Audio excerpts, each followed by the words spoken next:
5 दिवसीय पंचकोसी पदयात्रा की शुरुआत 13 फरवरी से होगी। यात्रा का ये 40 वर्ष है, जिसमें हजारों श्रद्धालु शामिल होंगे। यात्रा में शामिल होने के लिए श्रद्धालु एक दिन पहले ही अपने अपने संसाधनों के साथ नेमावर के नर्मदा तट पर पहुंचना शुरू हो गए थे। श्रद्धालु रात भर भजन कीर्तन करेंगे। सुबह मां नर्मदा को कढ़ाई प्रसादी और चुनरी भेंट कर सिद्धेश्वर महादेव का जलाभिषेक ध्वजा पूजन के बाद ध्वज लेकर यात्रा को शुरू करेंगे। 90 किलोमीटर की इस यात्रा देवास, सीहोर और हरदा जिले से होकर गुजरेगी। 17 फरवरी को यात्रा का समापन नेमावर के नर्मदा तट पर प्रसादी भंडारे के साथ होगा। प्रशासन द्वारा भी यात्रा में शामिल होने वाले श्रद्धालु की सुरक्षा और सुविधा को ध्यान में रखते हुए सारी व्यवस्थाओं को जुटा लिया गया। इस बार यात्रा में परिवर्तन किया है। पहले जहां श्रद्धालु को बिजलगांव और उचान घाट से नौकाओं के माध्यम से नर्मदा पार कराया जाता था, लेकिन इस बार बैराज डैम निर्माण के चलते नर्मदा नदी में पानी का बहाव तेज होने के कारण यात्री छिपानेर और नेमावर की नर्मदा ब्रिज से होकर गुजरेगी। कहाँ से आया? अनूप सिंह राठौर। कहाँ से आया? कुंडिया। पंचकोसी यात्रा में शामिल हुए। पंचकोसी यात्रा में बताइए कितने साल से आ रहे, कितने लोग आपके साथ? हमारे साथ है 10 लोग। 10 साल से आ रहा है। अच्छा। हाँ। तो इस साल कोई रूट बदला है? रूट बदल दिया इस साल। तो क्या है जानकारी आपको? ये रूट बदल दिया। अच्छी व्यवस्था है इस बार भी। पहले नौकाओं से नदी को पार कराया जाता था। हाँ जी, हाँ। रिक्स भी रहती थी। रिक्स रहती थी ना। उसको देखते हुए रूट बदला कि और कोई कारण रहा? इसी के देखते हुए रूट बदला। तो क्या डैम बनने के कारण पानी बढ़ गया ना? हाँ, पानी बढ़ गया था। उसी कारण क्या नाम है आपका और किस गाँव से आप नेमावर पहुँचे? मेरा नाम गोविंद प्रसाद चौहान, देवगांव खुर्द से आया हूँ। कितने साल से पंचकोसी यात्रा में आप शामिल हो रहे हैं? हम 3-4 साल हो गए लगभग में। अच्छा जी। इस बार रूट बदल दिया गया है, उसकी जानकारी है आपको? जी हाँ, है। अच्छा। मोबाइल पे डाल दिया था। अच्छा। मिल गई थी जानकारी। और कितने लोग आए आपके साथ? लगभग हमारे गांव से 10-15 लोग आए। अच्छा जी। इस यात्रा के दौरान कोई परेशानी तो नहीं, कोई परेशानी नहीं, कोई दिक्कत तो नहीं आती? नहीं कोई दिक्कत नहीं।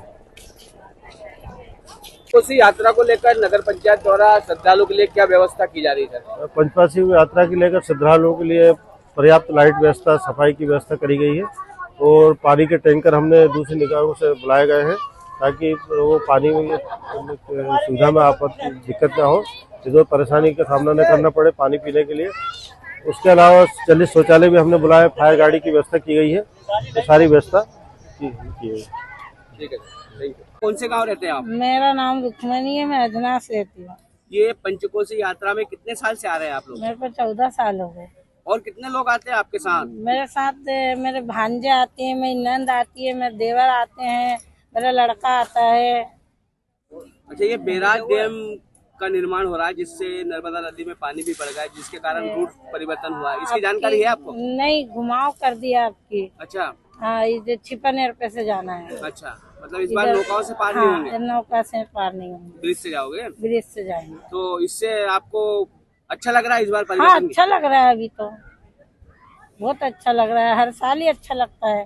माँ के परिक्रमा करने में कोई दिक्कत नहीं है, कहीं से कहीं तक भी परेशानी नहीं होती है। इससे पहले नौकाओं से नर्मदा को पार कराया जाता था। हाँ। तो इस बार ब्रिज से जा रहे हैं, पुल से जा रहे हैं। हाँ। तो क्या देख रहे हो, इससे क्या परिवर्तन अच्छा हुआ कि गलत हुआ? ये अच्छा, एक आसन से तो वो गलत हुआ, क्योंकि हमें फिर नहाने के लिए उधर साधन नहीं है, कहाँ नहाएंगे हम लोग? जब घाट नहीं मिलेंगे तो फिर कहाँ नहाएंगे? घाट तो मात्र में 1-2 ही मिलेंगे ना, इसकी वजह से। 4 मिलेंगे नहीं, न्यान्द्रा घाट नहीं है। इसी पंचकोसी यात्रा की तैयारियां पूरी हो चुकी है। श्रद्धालुओं का नेमावर के तट आना शुरू हो गया है, कल से यात्रा शुरू होगी।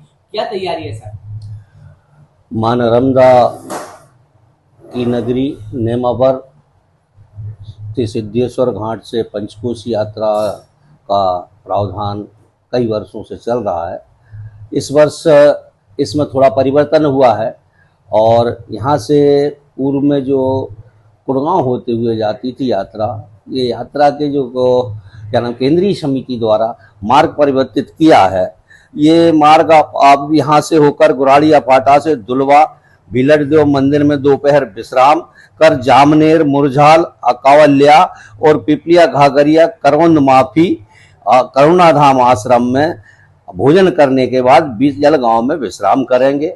बिजल गांव से फिर 14 तारीख को चलेंगे करौंद माफी करुणाधाम बीजाधाम छिपानेर के लिए रवाना होंगे और वहां से सीहोर डिस्ट्रिक्ट में प्रवेश करेंगे। इसके बाद छिपानेर नर्मदा पुल से वह हरदा डिस्ट्रिक्ट में प्रवेश करते हुए दिनांक 17 को वापस नेमावर पुराने पुल से वापस आएंगे। ये 3 जिलों में होकर निकलेगी और तीनों जिलों ने आपस में अपना समन्वय स्थापित करके पंचकोसी यात्रा की अच्छी से अच्छी व्यवस्था का प्रयास किया है। हमारे यहाँ भी कल श्रीमान पुलिस अधीक्षक महोदय, अतिरिक्त पुलिस अधीक्षक महोदय और एसडीओपी महोदय तथा विधायक महोदय भी थे और इस यात्रा को सुगम और निर्विघ्न बनाने के लिए सारा विचार विमर्श और यात्रा की जो योजना है वो तैयार की गई है, उसके अनुसार हम अमल करेंगे। अभी नेमावर थाना पर व्यवस्था हेतु एसएएफ का 48 का बल आ गया है। नगर सेना और एसडीआरएफ का बल लगभग 54 की संख्या में उपस्थित होने वाला है। लगभग 40 हमारे ग्राम चौकीदार विशेष पुलिस अधिकारी भी एसडीएम साहब ने भेजे हैं, वहां की हमारा और बल उपस्थित होगा और श्रीमान पुलिस अधीक्षक महोदय के निर्देशानुसार हम ये पंचकोसी यात्रा निर्विघ्न और शांतिपूर्ण तरीके से इस तरीके से व्यवस्था करेंगे कि किसी भी श्रद्धालु को कोई समस्या ना हो और वो अपनी तन्मयता के साथ इस यात्रा को पूर्ण कर सके। Thank you sir.